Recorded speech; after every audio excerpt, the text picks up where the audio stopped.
Personal note: Voyages 8 and 9 were indeed sublime and can be summed up quite succinctly as follows. The whole weekend was about Mother Ayahuasca bringing me into a place of observance of other people's energy and the energy in the room. A great many feelings arose in me, from which my perspectives were all about other people in the room. These feelings were quite an interfering annoyance to my egoic mind. Mother Ayahuasca was taking me into a voyage, then bringing me back out when it suited her.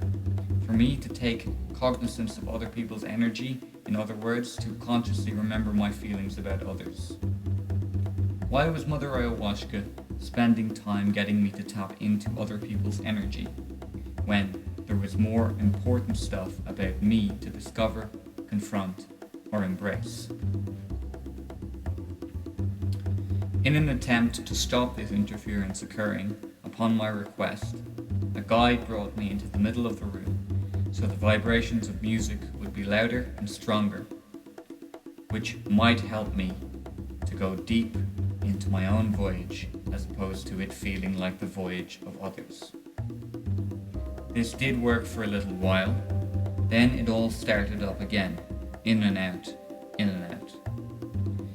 Eventually, feeling quite exhausted upon my request, the guides brought me back to my bed, but Mother Ayahuasca would not relinquish, and I soon found myself sitting upright once again, recalling feelings about others on a conscious level.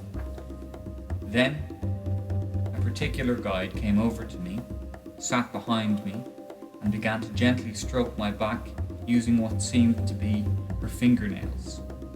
This had the effect of both refreshing and relaxing me all at the same time. It seemed to dissipate energy from my spine.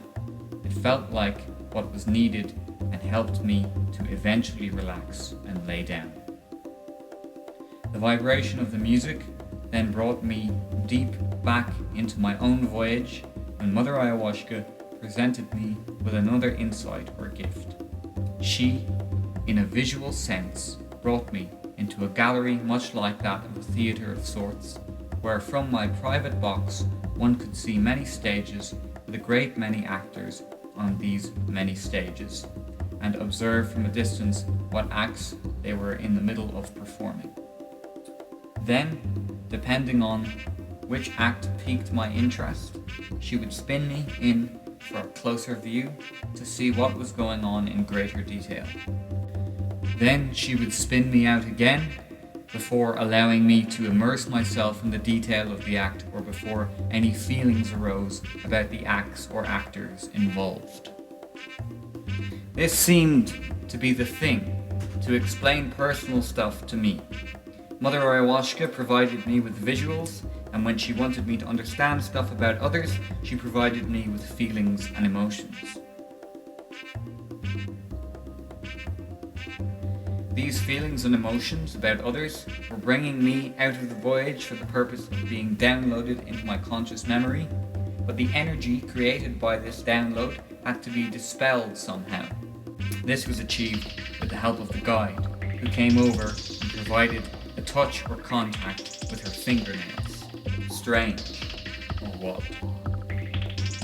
Then Mother Ayahuasca told me another way to dissipate my energy was to verbally share my feelings about others with the guides or facilitators if they would listen, of course. In the closing second ceremony of these voyages, the lead facilitator came over and sat with me to carry out a kind of cleansing ceremony. He got me to open my chakras, to help me dissipate any energy that seemed to have been built up over the weekend. This was highly effective and grounded me quite well. This cleansing provided me further clarity about the weekend, which in turn was to set me on a very strange and interesting path. A theme that arose for me towards the end of this week was to stop fighting my demons and embrace them instead. Demons will mean different things to different people. For me, they are the things that prevent me in whatever way from doing the stuff that is right for me. As silly as the adage by Carl Jung, What you resist persists. Always seemed to me, it now appears obvious. There was more to this Jung stuff than first meets the eye. Note to self, read and study more stuff on/by Carl Gustav Jung.